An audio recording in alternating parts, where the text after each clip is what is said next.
Hi guys, the Vocation Rebalance is upon us and the patch notes are available. In this video, we will do a deep dive on the Druid and review all of the changes coming to the Druid.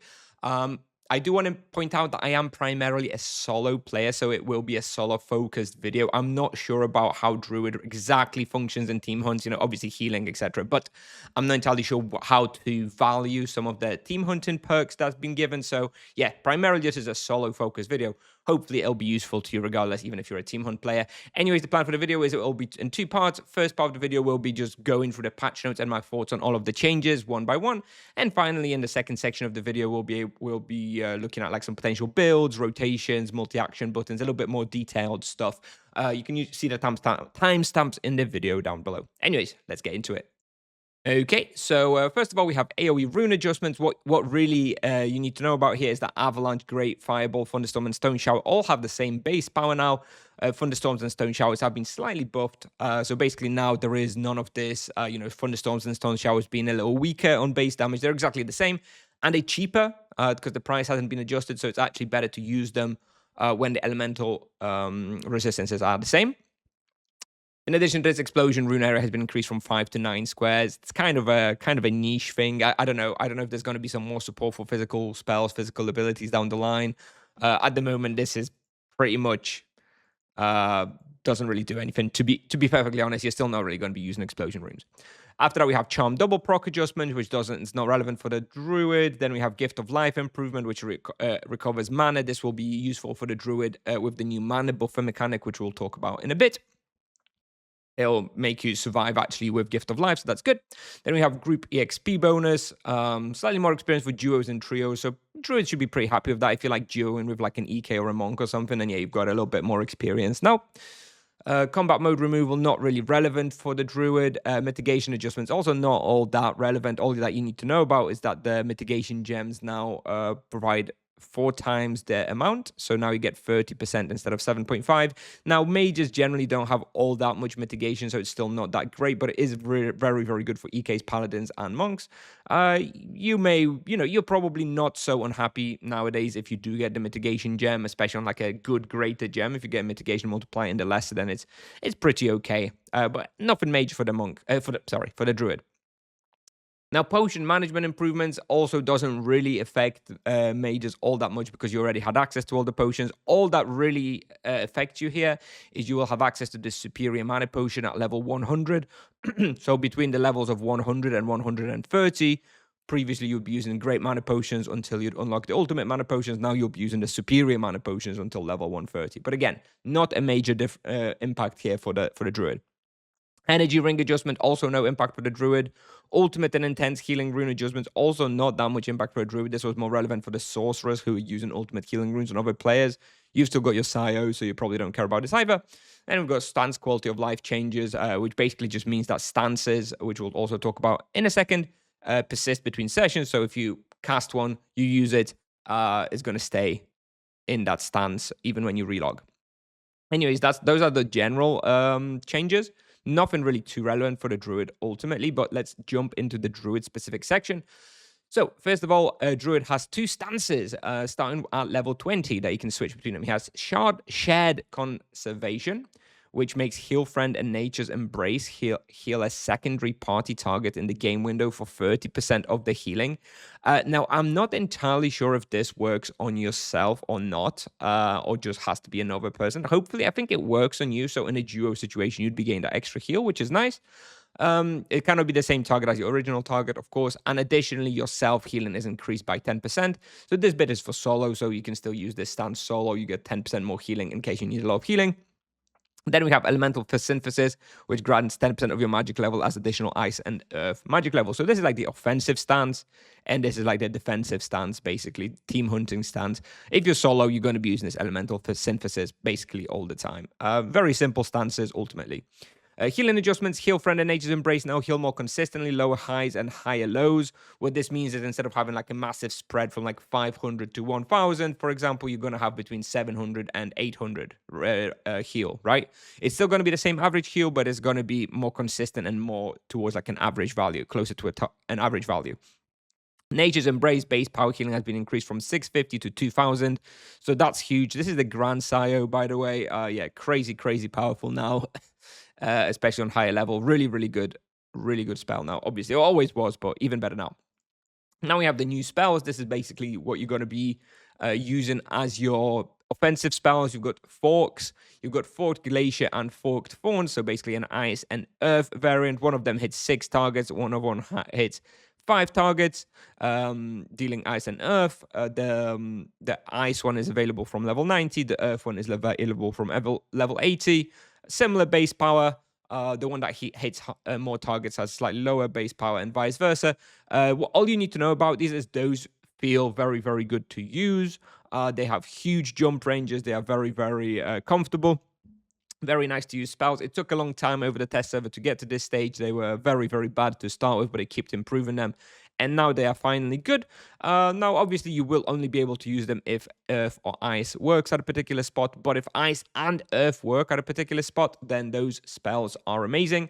Now, they do come with a 6-second cooldown to start with. However, for the very first perk you pick up in your wheel at level 100 when you have 50 points, you get to reduce this to 4 seconds. So then you can use 2 alternating 4-second cooldown. So you just use 2 of them interchangeably.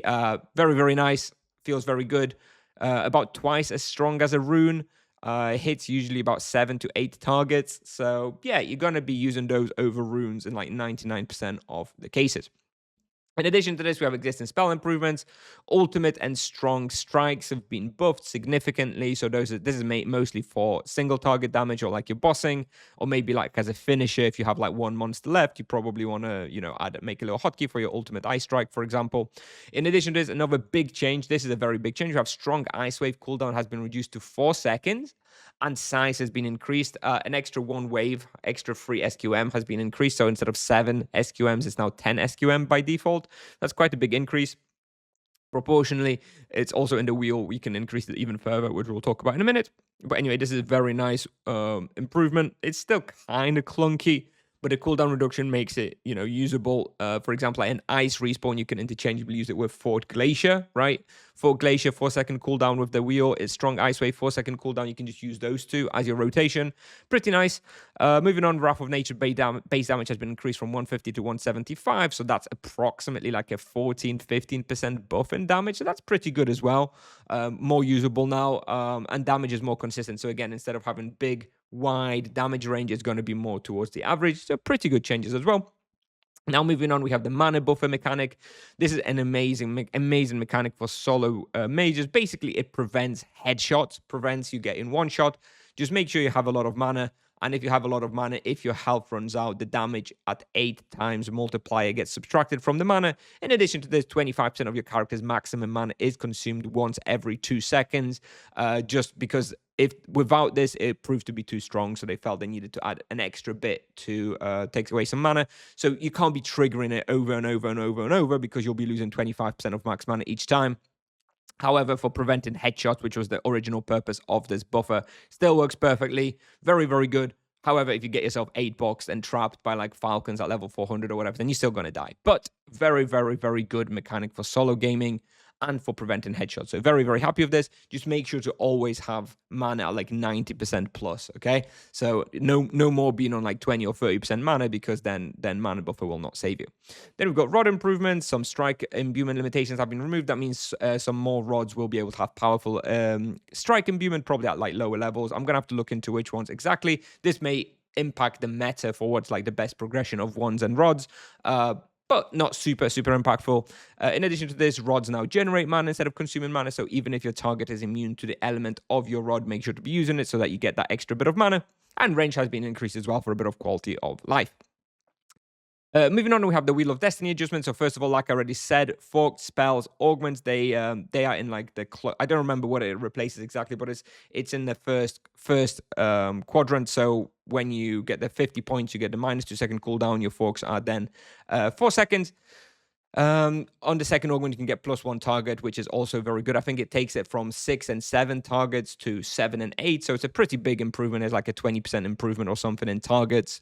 More like 15% improvement in targets. Anyway, very, very powerful augment as well for your key spell. So do make sure to pick that one up. Forked spells tier 2 once you can. It's probably going to be pretty high level, but very, very good. Heal Friend augments have been changed to +4 and +10% base heal. Terror Wave augment now grants 10% life leech instead of 5. Okay. Strong Ice Wave augments, we have +6% base damage in the first augment and affected area enlarged in the second augment. I believe it extends it by an extra 1 or 2 lengths, and it actually becomes pretty big. It's basically, once it's enlarged, it's the same size as the regular Ice Wave. So yeah, pretty nice. It's a pretty big investment in I believe the Ulu quadrant, but that's pretty good. If you get like T2 Ulus and T2 Strong Ice Wave, that should be a pretty nice wheel that you can get at like level 700 or something. Healing Link now heals yourself for 25% of the healing of Nature's Embrace or Heal Friend instead of 10. So yeah, Healing Link to keep yourself alive.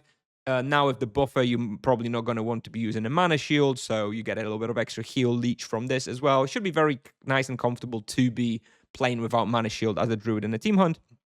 And the Blessing of the Grove Revelation perk has been adjusted. Healing spells now critically heal using critical hit chance and critical extra damage.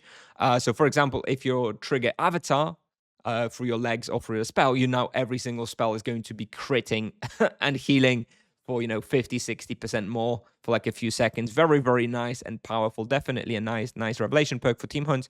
And extra healing has been adjusted to 5, 7.5, 10% against targets below 60% of the hit points, and doubled against targets below 30% of the hit points. So again, that's very, very nice emergency heal.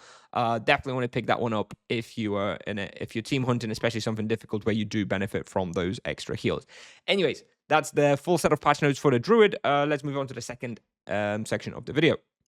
Okay, so first of all, let's take another little look at the new spells, because this is basically, for me, as a solo, eventually solo druid, this is most relevant to me. So we've got the forked spells, which, like I already said, are actually very, very nice. So Glacier by default hits 7 targets, your target plus 6 more.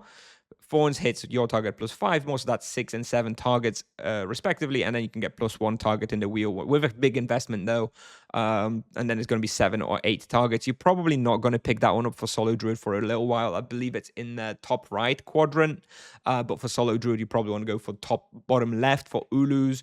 So you're probably going to pick this up at like level 1k plus the second augment of forked spell, so probably not very relevant early game. Nevertheless, the -2 second cooldown is pretty much the number one perk in the wheel that you pick up every time, always. 50 points, very cheap.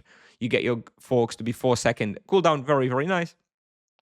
In addition to this, we've got the strong Ice Wave cooldown reduced to 4 seconds in size increase, as well as the affected area enlarged in the augment. Again, just basically just letting you have much, much more fun rotations and not have to use runes as many times. I do believe that if an ice element works at a respawn, you probably just use Fork Glacier and Strong Ice Wave.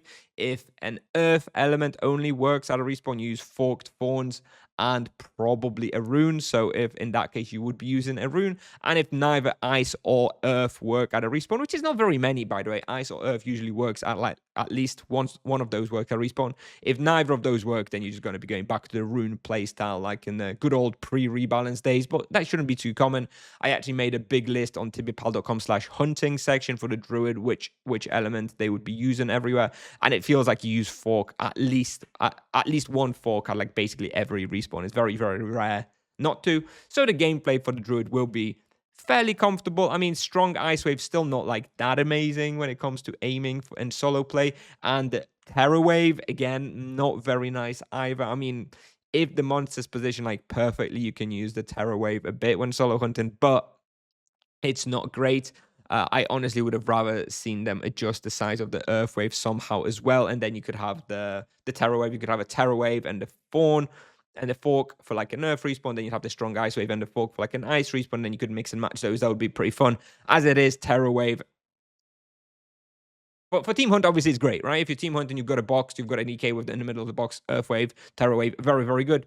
For solo, not so much. Anyways, I'm pretty happy with this. My only little concern is that those forks are very basic in functionality. They're very comfortable, very easy to use, but they're kind of boring. So I do think that while it's going to be very very fun for 1, 2, 3 months after the rebalance using those forks, you'll be vibing and having fun. I think after like 1 year of just using forks, it may get a little bit boring. It's not very intense gameplay, but we'll see. We'll see. Anyways, much better than using runes in any case. Moving on, we have the stances. The druid stances honestly are the most boring of all the vocations. Like, look at the sorcerer stances, so good. Look at the paladin stances, so good. EK stances, so good. Monk gets his free virtues. All of it is very, very fun. Druid is like, well, you get a bit more healing, and well, you get a bit more damage. I mean, okay, yeah, they fine, I suppose. Not much to say here. I'm a little disappointed. I would have liked to see a little bit more fun stuff here. Maybe somehow I think more could have been done on this side. I mean, look at this. This is going to be the elemental synthesis is literally going to be your go-to stance for like 90% of the respawns, and it's like, well, you just get more ice and earth magic level. I mean, I'll take it. I'll take it, but you know what I'm saying. Anyways, moving on, we've got the new rotations. So, yeah, so these are the rotations that I think the Druid will be having. So, the primary rotation, the one that you really want to be doing, is the double fork rotation.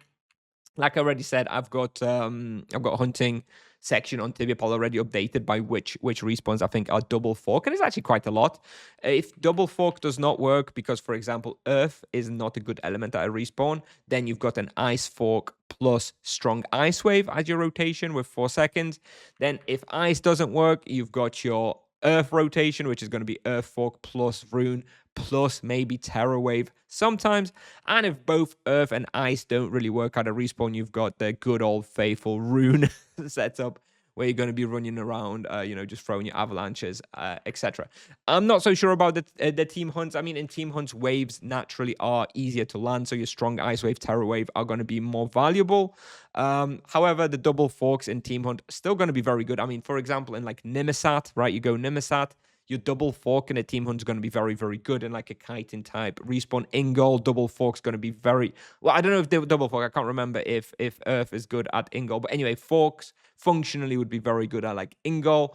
And I don't really know about like the wheel and stuff. I don't know which wheel I'd be recommending for a team hunt. I mean, there's quite a few healing focused perks. But yeah, again, I don't team hunt, especially on a druid. I've never team hunted, so I don't really know. You're gonna have to ask an actual druid main for team hunt builds. But these are your key rotations for solo. And I do think, like I said a little bit earlier, I do think solo druids will just be going into the bottom left quadrant. It lets you pick up that first fork augment. It lets you pick up Ulus, which is very good. And it lets you pick up the tier 2 strong ice wave once you really invest like the 650 points or whatever it is to get that very last augment in the quadrant. So I do think bottom left is basically the go-to stance for solo druid. For team hunting, I'm not sure, right? You're going to have to actually ask a druid main. Moving on for multi-action buttons, you've got the fork, the fork multi-action button. This one's going to be pretty good. Obviously, it's going to be very simple. 4-second cooldown on both. You're just going to be running around pressing that hotkey. Do make sure to always have the better element in slot 1. So if ice is better at a given spawn, have the ice fork be the first one. This is because it going to work better with momentum. So if momentum triggers after you use an ice fork at a good ice fork respawn, then you're going to be able to use it 2 times back to back. Similarly, if you, for example, skip a turn because monsters die, then you'll automatically go back into the better fork when you do use it after a few seconds. So do make sure to do that. Very comfortable multi-action. Then at an ice respawn, you can have an ice fork strong ice wave multi-action. I'm not 100% sure that I would do this one. Sometimes it may be better to use a fork. Sometimes it may be better to use an ice wave. So I'm not entirely sure that this is the go-to multi-action button. I'll play around with it, but I think it's possible that I may just want to have these on separate hotkeys when using those as my key spells at a respawn, but maybe do give it a go. And you may want to consider having a new bossing multi-action button of Ultimate Strike. Like I said already, those have been buffed fairly significantly. Then you might have some forks for boss, whichever one works for the particular boss, and SD maybe. I do think that ultimately your multi-action button for bossing will likely be Ultimate Strike into the double fork. and that's just going to be your free spells. And the multi-action should be very, very good. If like a boss is immune to like ice, then you would go with an SD as maybe your final bit in that multi-action button. That's kind of boss dependent, but I do think that forks are going to be very, very good for bossing. Waves still good as well, but harder to aim, so you probably want to be using the forks just for the ease of it. With regards to wheels and gems, I am currently working on a tool, tibiapal.com/wheels. It is accessible, but it's not yet fully populated. I will do this a couple of days after the rebalance. I'll publish all of the suggested wheels for the Druid. Like I already said, I think the solo wheels will basically all be going in the bottom left quadrant to start with, then maybe in the top right quadrant afterwards.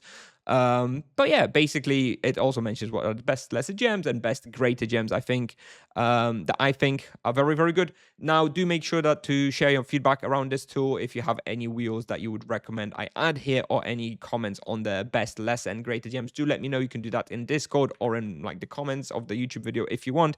Anyways, this is where you're going to be able to, yeah, just get your suggestions for your wheels and for your gems. If you have any questions, always feel free to ask in the Druid channel on my Discord. And like I said, this will be available 2 to 3 days maybe after the rebalance. And let's just move on to my final thoughts for the Druid. So first of all, the good stuff that I like. So mana buffer, I'm very happy with. I think this is very, very nice for solo gaming. I think preventing headshots is great for solo mages. It was always a sore point when it came to mages. Very, very happy with the mana buffer. I'm pretty happy ultimately with the forks. It took a while on the test server to get there, but I'm pretty happy with where we've ended up. They are very comfortable, very easy to use, very fun.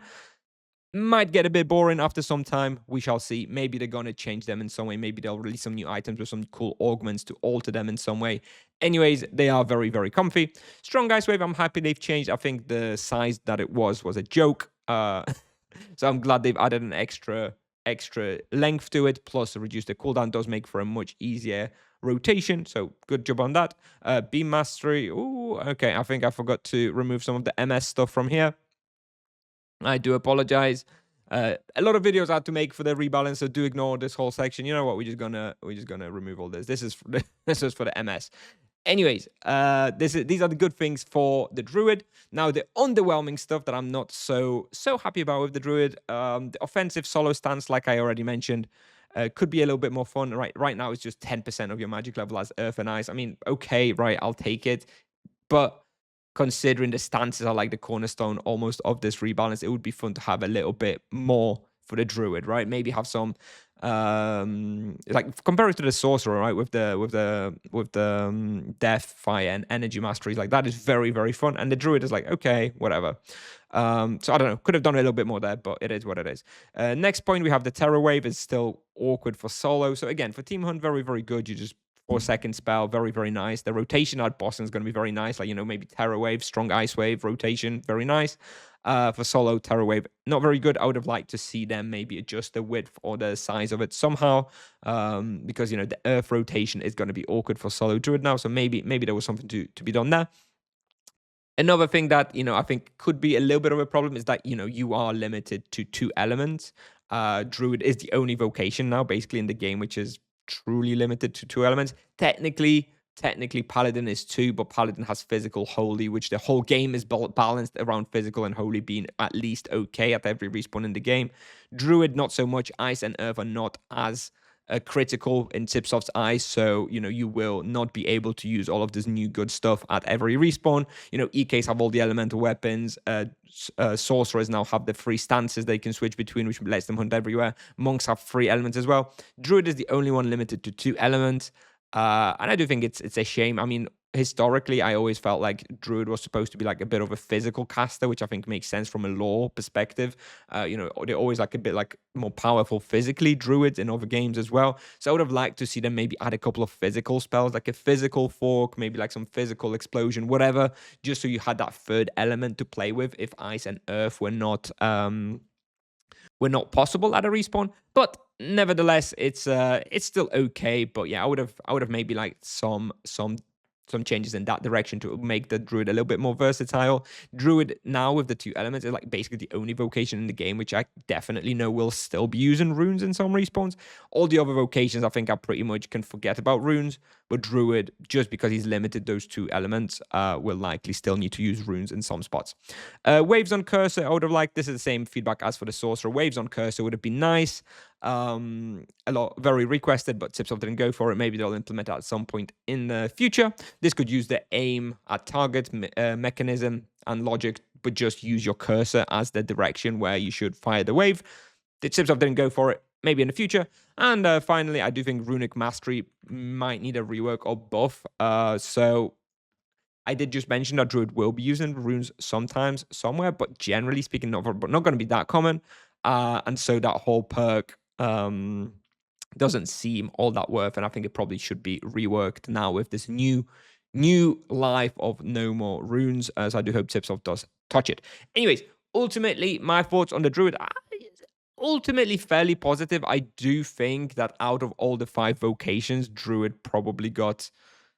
Well, Druid and Monk probably got the least love altogether. I think Sorcerers, Paladins, and EKs are all very happy. Druids and Monks maybe a little bit less fun stuff. I do still think Druid's going to be great at the respawns where it's going to work as intended. So when you can use Forks, it's going to be very, very good. Everywhere else, maybe a little bit less fun, but ultimately still going to be fine. I'm still looking forward to my Druid playthrough, which I will do in a few months. So stay tuned for that. And I think ultimately the changes are pretty good. Anyways, let me know what you think. If you're happy with the Druid changes, if you're looking forward to the changes going live. And yeah, if you have any questions, comments, let me know. Thanks for watching, and I'll see you in the next one. Bye-bye.